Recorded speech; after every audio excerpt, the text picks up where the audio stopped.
Hey everyone, welcome back to YT Classroom.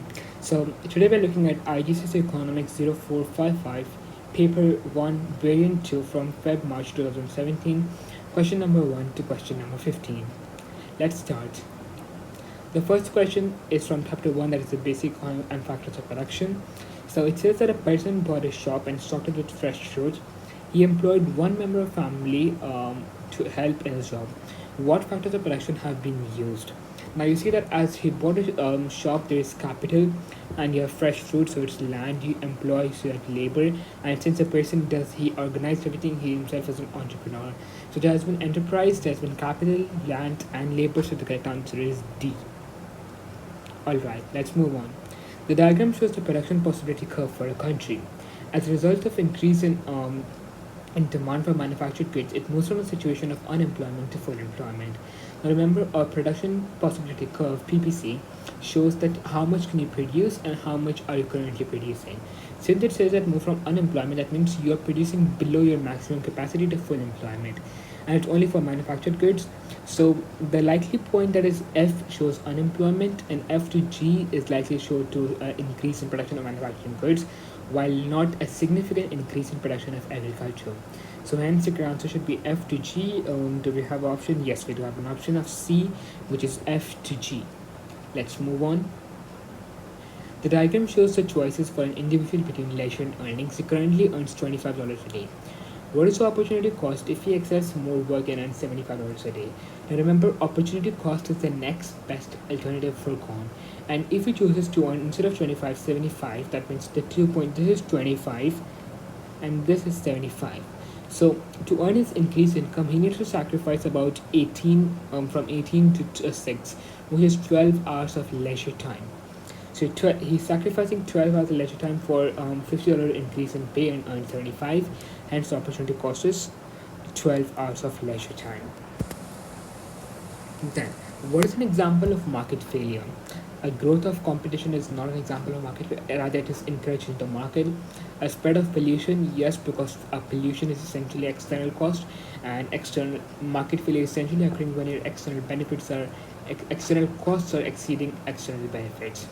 A surplus of production. Now, this surplus of production is actually work of market failure, but that's in a long run. In a short term, that's not going to cause market failure. An existence of scarcity can never be ended. It's the basic economic problem, and that's why we study the subject of economics, so that we can allocate our scarce resources effectively. So hence the correct answer is B.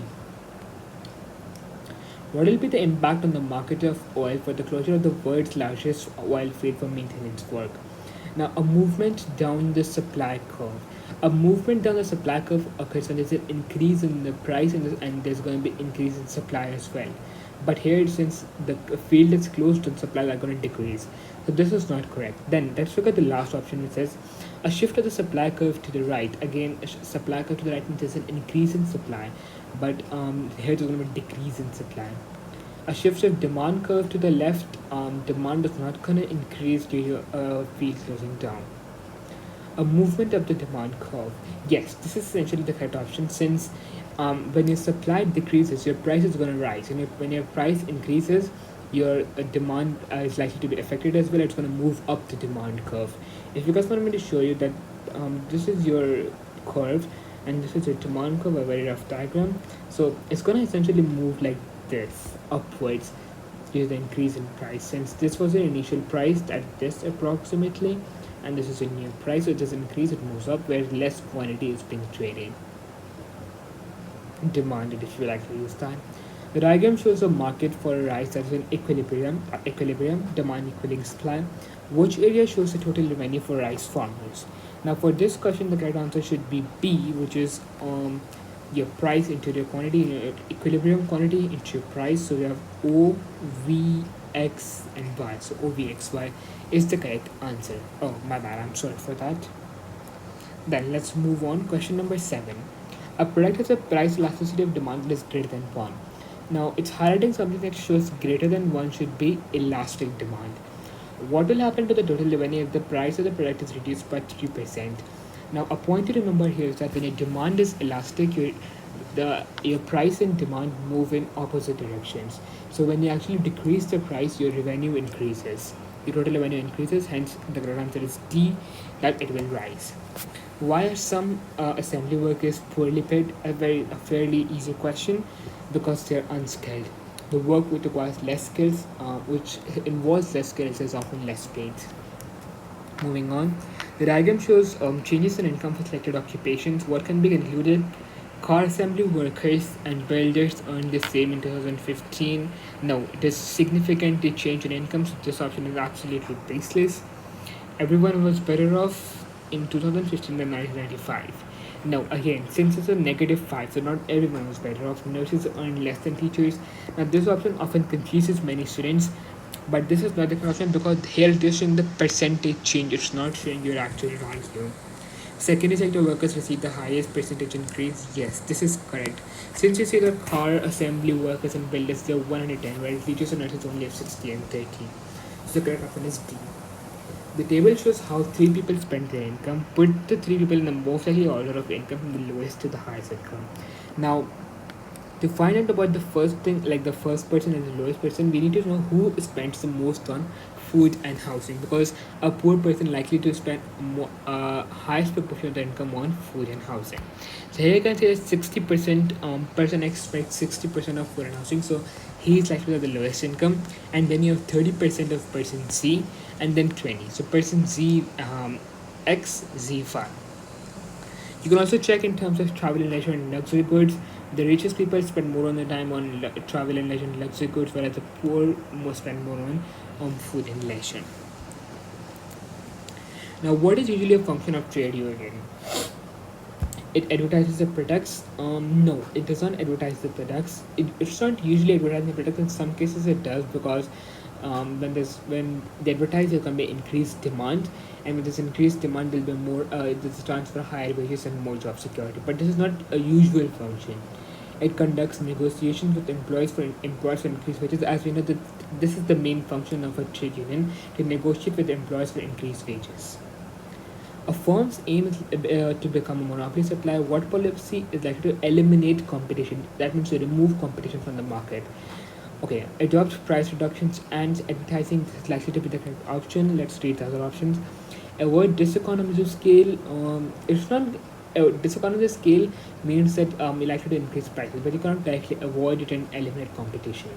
Maximize output and profit still does not mean that eliminate your competition. Reduce financial barriers to entry, that means more competition. So the correct option is A, adopt price reductions in advertising, which allows you to capture a larger percentage of the market and hence eliminate competition. When is a firm most likely to reduce its demand for labor? When the demand for the final good increases, likely to increase the demand for labor. When the profitability increases, again there's an increased demand for labor. When the price of labor decreases, no, when the price of labor decreases, they're going to be reduces demand, actually going to increase the demand. And on the productivity, when the productivity decreases, you don't want more labor when they're not producing as much.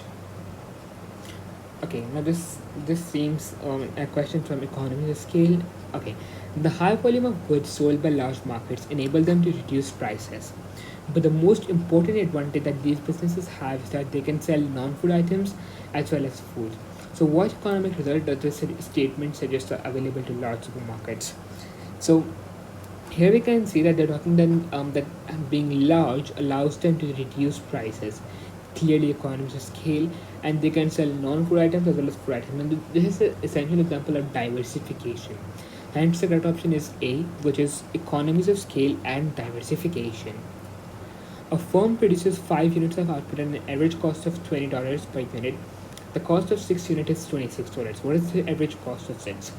So 20 because your cost per unit is 20, so 20 into 5 is 100. 100 plus 26 is 126, and 126 divided by 6 is going to give you 21. So the correct option is D, 21. So that's it for this video. Subscribe because more Igcse topics are coming out soon, especially on economics, accounting, and business. And also, if you guys recommend any topic that you would like to make a video on, please do recommend it in the comments. I'll surely make a video on that. Stay tuned, don't forget to like, share and subscribe this video with your peers so that they also can be helped. Thank you, bye.